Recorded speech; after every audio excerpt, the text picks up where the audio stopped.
Fala galera, tudo bem com vocês? Olha nós novamente aqui com o nosso programa e hoje com um assunto assim extremamente importante para quem é nerd ou fã desse universo. Nós vamos falar daquilo que é a origem de tudo que existe no universo nerd no sentido entretenimento. Já entendeu do que nós vamos falar hoje? Isso, você adivinhou, nós vamos falar sobre quadrinhos. Então fica ligado no nosso programa hoje. Meu nome é Nando Alves e você está assistindo Sou Nerd.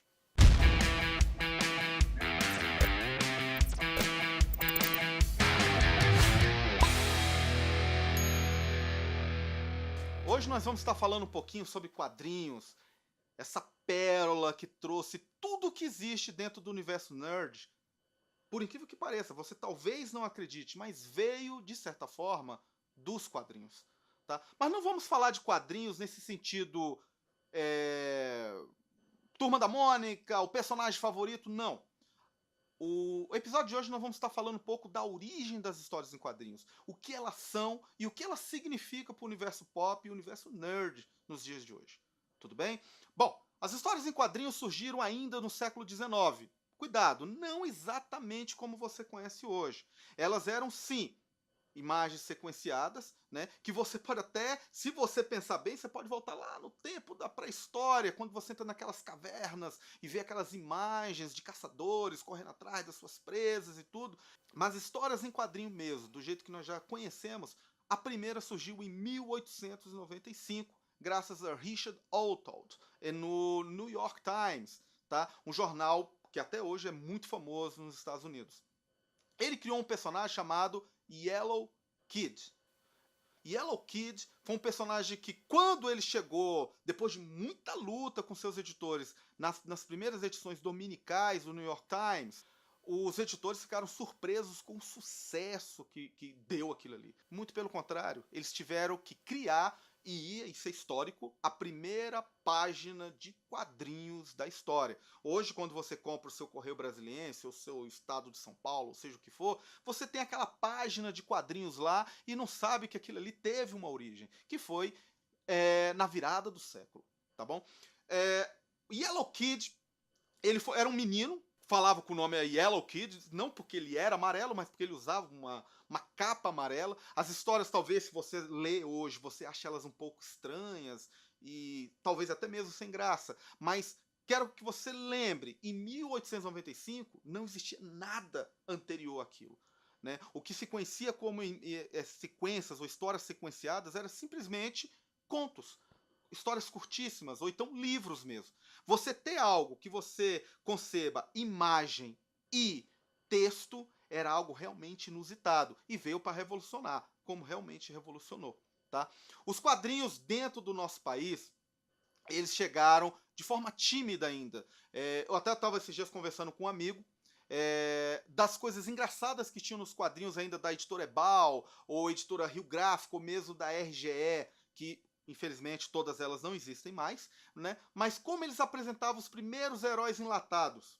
Heróis enlatados, se você não sabe, são os personagens que vêm de fora, Estados Unidos ou Europa, que chegavam aqui, e o termo enlatados, porque eles vinham realmente todos os negativos dentro de latas. Depois, essa expressão enlatado, ela ganhou um outro sentido, mais o tipo, o que não é nacional, o que não é meu, né? Mas a expressão enlatado, porque eles vinham mesmo dentro de latas de alumínio, até mesmo para proteger o material, os negativos.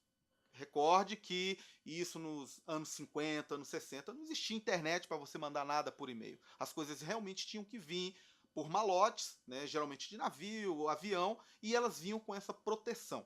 E aqui no Brasil também não foi tão diferente de como foi lá na época do Yellow Kid. Tá? Os quadrinhos chegaram de forma tímida e os editores também acreditavam que aquilo não ia dar muito sucesso. Tanto é que Peter Parker tinha o nome de Pedro Jacó, Bruce Wayne ganhou o nome de Bruno Dias, obrigado pela cola, né? E outros termos aí, outros nomes e cores de cabelo, cores de uniforme diferentes, até que os editores na época perceberam, não, isso vende, isso dá dinheiro, vamos investir, vamos transformar numa coisa melhor, e virou o que virou. Hoje nós temos os quadrinhos como um império dentro do nosso planeta. Eles definem situações, vendem produtos e vendem milhões e milhões de dólares todos os dias. Eu não estou falando nem meses, todos os dias. Esses produtos são o que mais rende hoje dentro do mercado do entretenimento. A prova disso só esse ano de 2016 você vai ter pelo menos, por alto, 5 a 6 filmes produzidos vindo do universo de quadrinhos. Mas o que eu quero colocar para vocês hoje sobre quadrinhos não é tanto sobre o que eles definiram e o que veio dos quadrinhos, mas a importância dos quadrinhos diretamente para o leitor. Tá? Os quadrinhos, no meu caso em si, ele foi a primeira forma de leitura que eu encontrei prazerosa. Dos quadrinhos para ir para um livro foi um pulo. Tá? Mas hoje em dia, eu encontro com alguns jovens, algumas crianças, adolescentes, pergunto, por exemplo, sobre o filme do Super-Homem, o filme do Batman, o filme do Homem-Aranha, e eles só conhecem o personagem pelaquela mídia, pelo cinema. Não conhecem ela dentro do universo de quadrinhos. Né? E curioso com isso, eu fui atrás, entender melhor o que está acontecendo com esse universo de quadrinhos, e o que eu percebi? Eu percebi que o quadrinho em si está diminuindo. Não só leitores, mas a produção de quadrinhos. Ela saiu daquele patamar papel e hoje ela está cada vez mais chegando ao patamar tablet, digitalizado. Você não compra mais o quadrinho em papel. Falar de quadrinhos, você acaba falando também do autor. Né? E alguns autores se destacaram muito, muito mesmo dentro desse universo. Alguns eu quero destacar aqui, não só pela qualidade do seu trabalho gráfico, mas também pela o que o trabalho dele fez com o universo de quadrinhos. Alguns saltos, talvez de décadas, em qualidade e em referência para outras mídias. Tá? O primeiro eu quero estar falando de, por exemplo, Marv Wolfman, que trouxe dentro dos quadrinhos um estilo de roteiro, de qualidade de roteiro, que chegou ao ponto de outras mídias convidar esses artistas roteiristas para trabalhar, como, por exemplo, na TV ou mesmo no cinema. Para quem não conhece Marv Wolfman, ele revolucionou os quadrinhos, primeiro, com a série Os Novos Titãs, né, aqui no Brasil nos anos 80, que saiu pela própria revista Novos Titãs, e também Heróis em Ação e outros títulos, mas principalmente, talvez pela maior de todas as obras de quadrinhos direcionada ao público teen, que foi Crise nas Infinitas Terras. Aconselho demais que vocês adquiram essa série para ler. Ela é fácil de encontrar, mesmo edições antigas ou o paperback que saiu atualmente. Acho que, se eu não me engano, no início de 2001, 2002, saiu o paperback da Crise das Infinitas Terras. E aconselho vocês lerem. O desenho excelente de Jorge Pérez, com um roteiro magnífico de Marv Wolfman. Ele é tão extraordinário que você lendo a história parece que você está assistindo um filme, de tão bom que é. Você não consegue parar de ler. Outro grande artista também, que é referência dentro do universo de quadrinhos, é o Will Eisner. O Will Eisner, ele é conhecido exatamente por isso, pela qualidade dentro do seu estilo gráfico de desenhar, porque ele queria que o leitor não só visse os desenhos, mas ele queria que o leitor sentisse os desenhos em movimento. Então você conseguia, por exemplo, lendo a história, você conseguia até calcular o tempo de uma ação para outra. E o Eisner, ele é até hoje copiado descaradamente e deve ser copiado. É um cara que é referência. Tá? Outra referência também dentro do universo de quadrinhos que é importante demais citar são os 3 nomes, é a minha opinião, tá? É a opinião do Nando, os 3 nomes que mudaram o quadrinho de teen para adulto. Eu não estou falando quadrinho adulto no sentido que você aí maldoso pensou, não é pornografia. Adulto no sentido de quadrinhos de uma qualidade, tanto no texto como nos desenhos, que uma criança não ia compreender, não ia entender. E o melhor, fazendo que o quadrinho seja realmente um produto para adultos. Né? Não só limitados para as crianças, mas para adultos mesmo, para aquele cara que já saiu da fase Turma da Mônica, que já saiu da fase Disney, que já saiu da fase super-herói ainda dos anos 80, que hoje é bem diferente, claro. Mas naquela época ainda, que você lê super-herói era coisa de adolescente. Então, poxa, eu tenho agora 21, 22 anos, e eu não quero mais ler Batman, não quero mais ler Super-Homem. Aí vê essas 3 figuras que eu vou citar agora, que fizeram toda a diferença. O primeiro foi Frank Miller, quando apresentou para o público a série Batman Cavaleiro das Trevas, que até hoje é a referência e talvez uma das melhores, se não a melhor história já feita para o Homem-Morcego. Tá? O segundo foi Alan Moore. Alan Moore ele trouxe alguns trabalhos incríveis, mas eu quero destacar dois. O primeiro, dentro do universo da DC Comics, que foi Monstro do Pântano. Ele pegou um personagem que, na verdade, ninguém imaginava que podia fazer sucesso. Era um monstro mesmo. O termo monstro do pântano é porque o cara é um monstro mesmo. E ele colocou uma poesia, uma mágica, uma beleza dentro dessa história que até hoje ela é referência, isso em nível mundial. Tá? E, claro, o Watchmen. Alan Moore ele fez super-herói ser real. Ele pegou e conseguiu colocar dentro de uma história em quadrinho a possibilidade de um super-herói ser real. Dentro do universo físico, você pode praticamente tocar nos personagens. Tanto é que virou filme, um filme excelente também, diga-se de passagem. Maybe it was a political killing.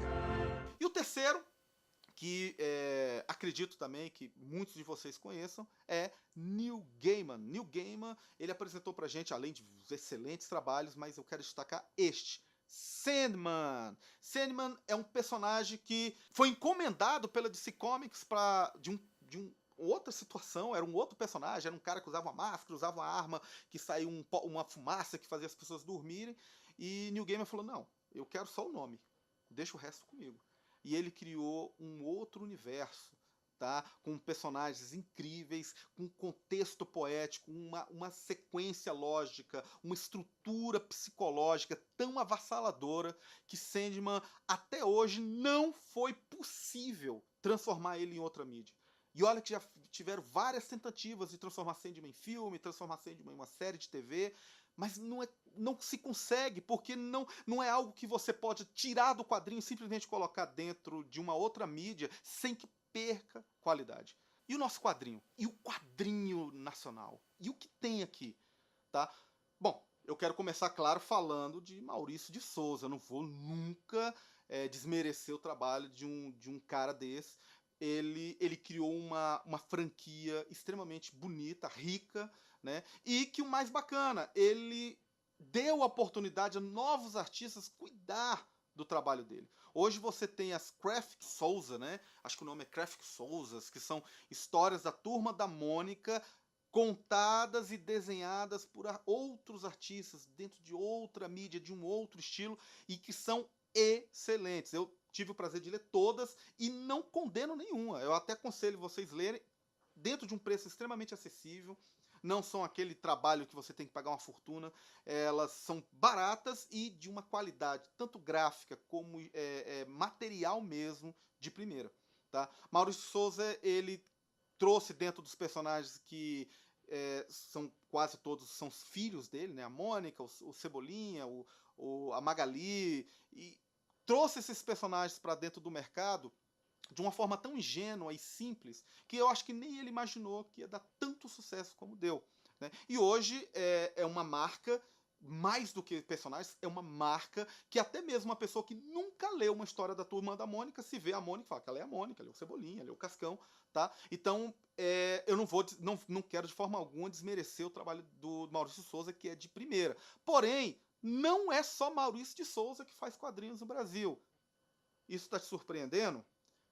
Me surpreende também. Né? Não o ato de não conhecer, mas o ato de não procurar. Tá? Porque o quadrinho nacional existe e ele não faz tanto sucesso, não é por conta da qualidade, mas da falta de interesse do leitor, da falta de curiosidade. Então eu espero que no programa de hoje, ao término desse programa, e com os nomes e links que eu vou estar passando para você, você procure um pouco mais sobre o quadrinho nacional e um pouco mais sobre essas pessoas que eu vou estar falando agora.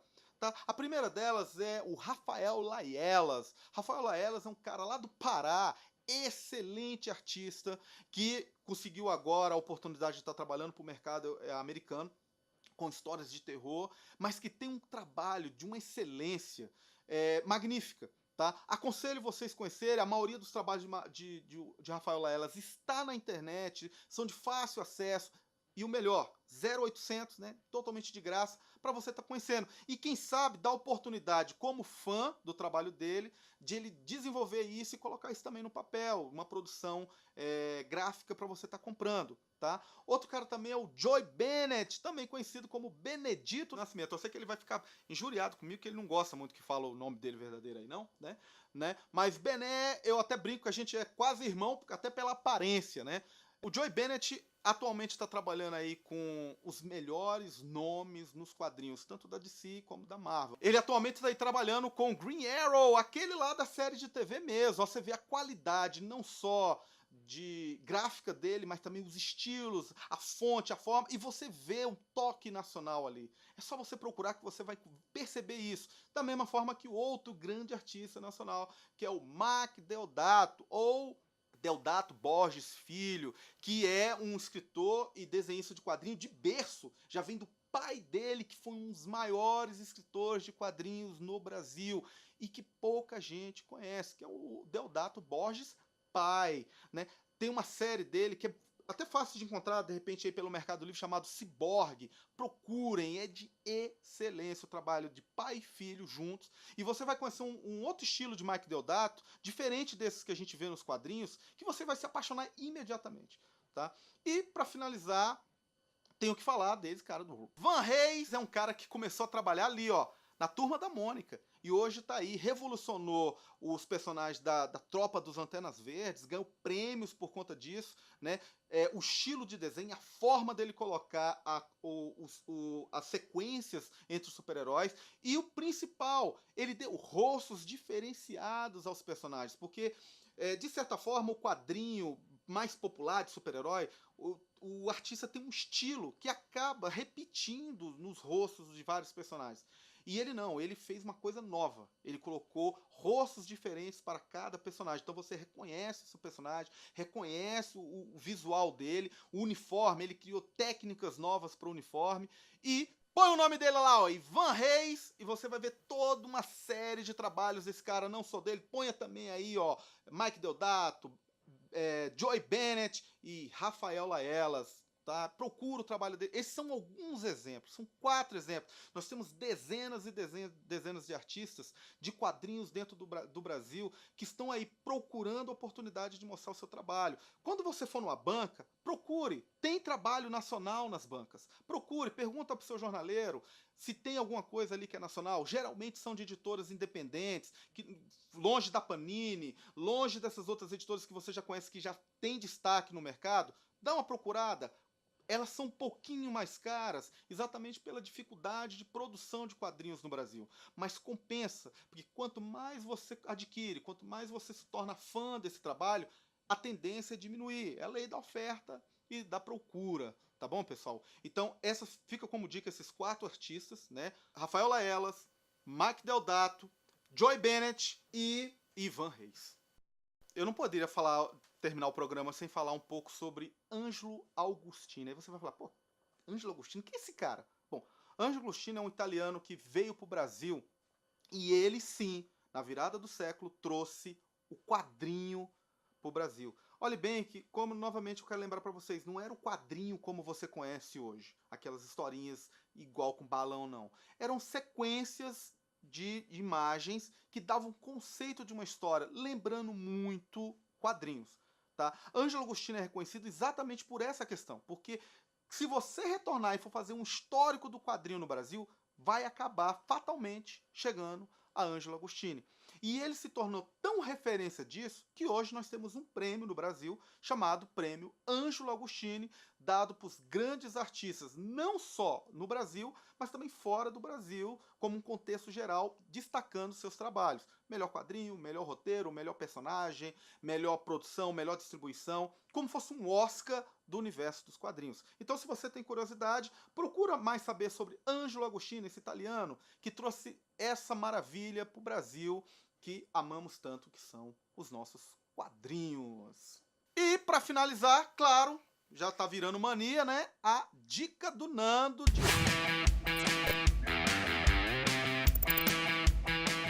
E como dica, eu tenho duas dicas maravilhosas para vocês. A primeira esse livro, A Menina que Tinha Dons, da editora Fábrica. É uma história super bacana, uma ficção científica escrita aqui pelo M.R. Carey. Eu escolhi esse livro e escolhi por conta do autor. Para quem não sabe, M.R. Carey ele é um dos maiores escritores de quadrinhos em inglês e que faz trabalho para o mercado americano. Vai lembrar agora dele tranquilamente. Ele escreve Vertigo, histórias, por exemplo, do John Constantine e outros personagens dentro desse universo mais sério, mais terror, vamos colocar assim.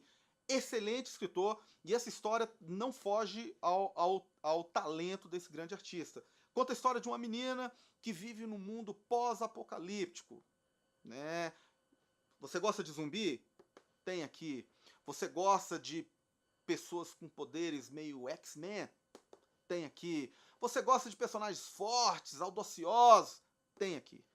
Aconselho a leitura desse livro. É um livro barato, tá? Uma média de R$30 em qualquer livraria, ou você pode comprar também diretamente pela internet. M.R. Carey, excelente pedida para vocês. Se você tá lá, ó, agora mesmo nessas férias, agora não tá fazendo nada, tá com medo de pegar aquele solzinho lá na praia, compra. É uma literatura que você lê isso aqui, você começa, você não para, acaba lendo no mesmo dia, tá bom? Essa é a primeira dica que eu tenho para vocês. E a segunda, eu não podia deixar de falar de Alan Moore. Então eu trouxe aqui para vocês aqui, ó, Monstro do Pântano. Esse paperback em 6 edições foi relançado pela editora Panini. Já tem mais ou menos aí 1 ano e meio.